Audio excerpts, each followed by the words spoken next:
Hello, everybody. I'm Helga D'Souza. I'm a seasoned project manager.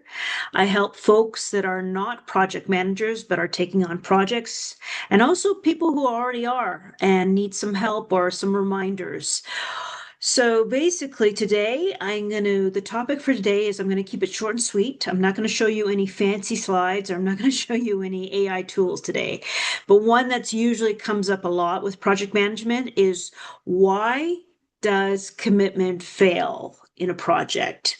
So you have people that you reach out, you have resources that you have on standby, or you're moving through the project and people are just not delivering or committing to what they state they would commit to. So first off, I'd like to go over why that happens. And then the second part is some tips on how to address it.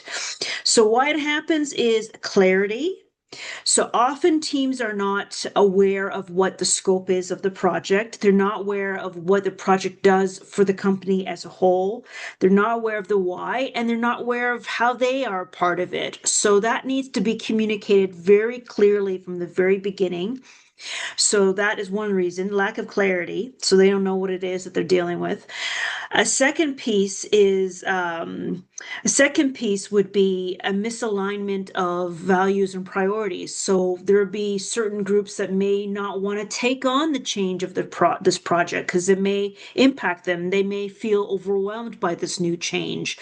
So that's something that to look for and to address, which I'll go over later on.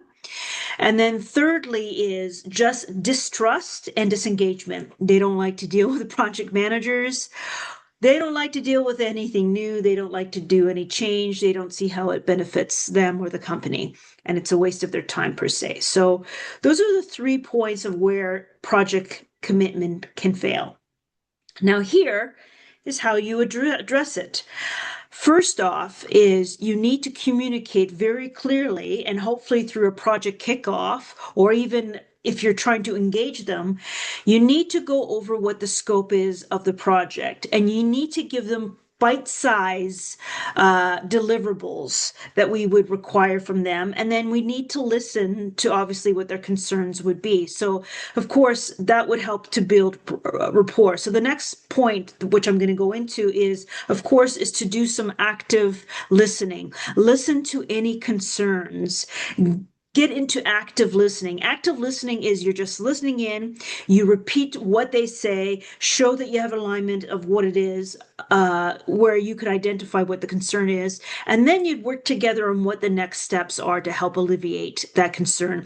Let them provide that solution and then work on it, attack it. Don't just leave it on the back burner. Just get to it right away so you can build that trust, okay? So, like I said, the first part is get the clarity. Second, do active listening. Next piece is also involve them.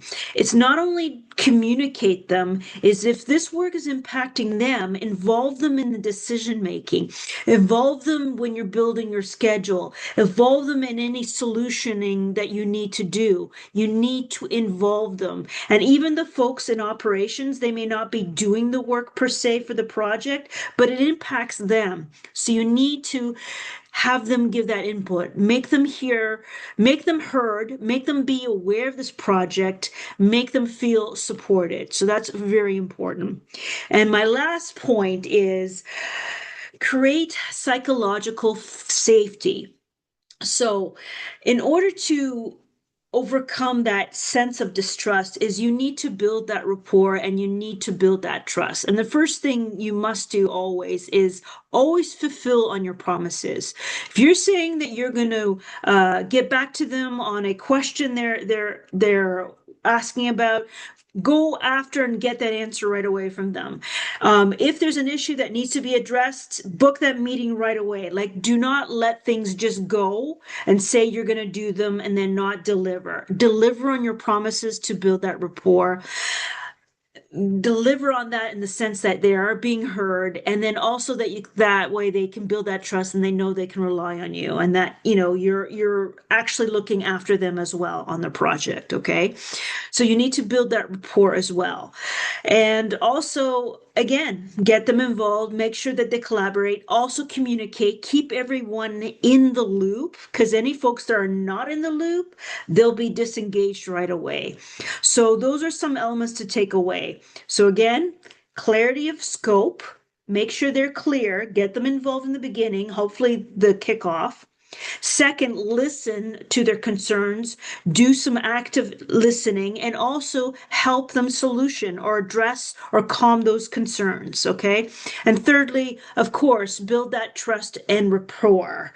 Make it a safe environment to be in that project. Let them have a space to give feedback, constructive feedback. And if there's any, friction, take that outside of the meeting. Deal with those folks one to one, see if they can come to an agreement. So that's basically the three items there. So hopefully that will make your project smoother from here on. And like I said, most of the time, 90% of project management, it's really managing people. So hope this could give you some more confidence. Keep going. You're doing great. And I'm here to support you. Have a great day.